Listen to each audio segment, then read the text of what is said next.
आपने साइकिल चलाई नहीं थोड़ा आपने सीट के ऊपर जो मुद्दा लेकर एनएसयूआई ने इस मुहिम को छेड़ा है, हमें अप्रिशिएट करना चाहिए। ये नौजवान साथी, सैकड़ों साथी ठेठ पाकिस्तान के बॉर्डर जैसलमेर बाड़मेर से साइकिल यात्रा शुरू करी है एक इशू को लेकर।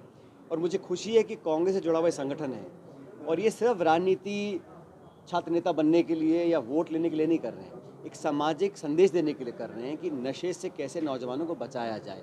और मैंने बहुत अप्रिशिएट किया जब इन बच्चों ने मिलकर अब तक 15,000 नौजवानों को शपथ दिलाई है कि नशे से दूर रहेंगे। और ये वास्तविकता है कि इस प्रदेश देश में नौजवान पीढ़ी के अनेक बच्चे बच्चियाँ नशे की लत में फंस रहे हैं। और पहले ये समस्या सिर्फ शहरों तक सीमित थी, अब गाँव तक पहुँच गई है। इसमें केमिकल तमाम तरह के पदार्थ लोगों को आसानी से उपलब्ध हो रहे हैं और बच्चों का जीवन खराब हो रहा है। तो उन बच्चों को जागरूक करने के लिए, उन परिवार वालों को संबल देने के लिए, एक ऐसी समस्या है समाज में, जो हमारा बच्चा बच्ची अगर इस लत में फंस जाता है, नशे की लत में, उसको एक्सेप्ट करने में बड़ी लज्जा महसूस करता है परिवार। और उसको मेडिकल हेल्प कैसे दे सकते हैं, नशा मुक्ति केंद्र में कैसे ले जा सकते हैं, ये एक वास्तविक प्रॉब्लम है।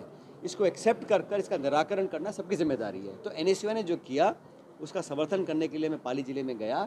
उन लोगों ने साइकिल अभियान चलाया, हम सब ने साइकिल चलाई। मेरे साथ भीमराज भाटी जी थे जो 80 साल के हैं, उन्होंने भी साइकिल चलाई थोड़ी देर के लिए ताकि एक योगदान दिखे। तो हम सब मिलकर करेंगे। और मैं समझता हूँ टोंक के अंदर भी जो नशे की समस्या है ये लगातार बढ़ रही है और इसमें जो आर्थिक रूप से कमज़ोर वर्ग है उनके बच्चे बच्चियाँ ज़्यादा इसे फंस रहे हैं।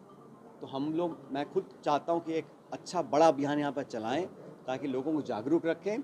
सरकार प्रशासन को सख्ती से कार्रवाई करनी चाहिए और ये जो सप्लाई पूरे ज़िले और प्रदेश में हो रही है ऐसे पदार्थों की, जो नशीले पदार्थ हैं जिसमें लोगों को लत लग जाती है, उससे हमको बचकर रहना चाहिए। उसके लिए समाज को, सरकार को मिलकर काम करना है। और मैं चाहता हूँ टोंक में भी हम इस बड़ा अभियान चलाएं ताकि लोगों को उसकी कुछ मदद मिल सके। शिक्षा विभाग में भर्तियां निकाली गई है और बच्चे पद बढ़ाने की मांग कर रहे हैं। शिक्षा विभाग में भर्तियां निकाली गई है सरकार द्वारा, फर्स्ट ग्रेड, सेकंड ग्रेड, लेकिन वो बेहद कम है पद। सरकार को पहले तो जो बैकलॉग है, सुनो मेरी बात, जो अब तक का बैकलॉग है पहले उसको भरना चाहिए।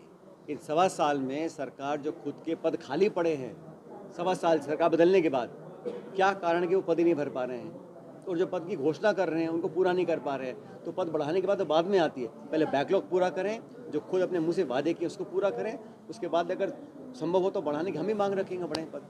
राजस्थान सरकार का बजट आया, लेकिन जो रेल को लेकर जो जमीन का जो हिस्सा देने की बात थी, तो इस समय जिस तरह का इसका प्लान था, ये दूसरा बजट आया सरकार बनने के बाद, केंद्र सरकार। राजस्थान का नाम वित्त मंत्री के मुंह पे भी नहीं आया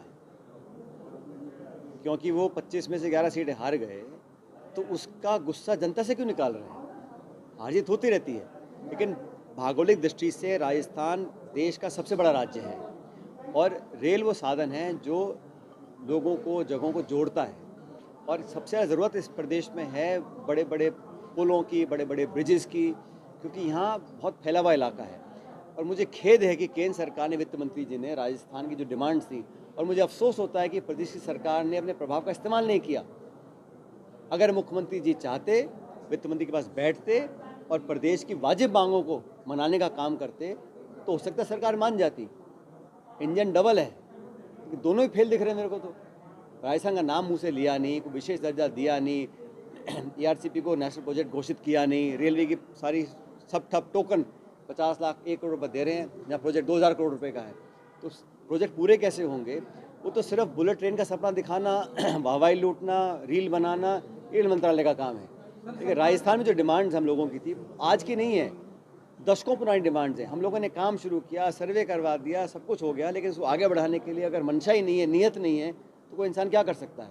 लेकिन ये बात सही कह रहे हैं, राजस्थान की अपेक्षा हुई हर दृष्टि से और विशेष रूप से रेलवे के माध्यम से। लेकिन समझौता में जो प्रकरण हुआ, कांग्रेस ने कहा कि यहाँ गलत हुआ। उस प्रकरण में सरकार की नीयत शुरू से साफ नहीं है। अगर वो चाहते तो बहुत जल्दी पहले न्याय मिल जाता। ना तो उसकी जुडिशियल इंक्वायरी हुई है, जिसका खुद सरकार के मंत्री वादा कर गए थे, मौके पर जाकर जुडिशियल इंक्वायरी होगी, आज तक नहीं हुई है। तो जो दलित है, गरीब है, पिछड़ा है, आदिवासी है, उनकी सरकार कहाँ चिंता करती है? वो तो मीडिया मैनेजमेंट, हेडलाइन मैनेजमेंट और चंद लोगों को राजी करने के लिए काम कर रही है, लेकिन जो असली दुखी है, पीड़ित है, पिछड़े हैं, गरीब है, महिला है, दलित है, जो बिल्कुल आखिरी कतार में है, उनकी गुहार कहाँ सुनती है सरकार? कांग्रेस क्या करेगी? हम तो हमेशा जनता के साथ थे, जनता के साथ रहेंगे। Thank you sir.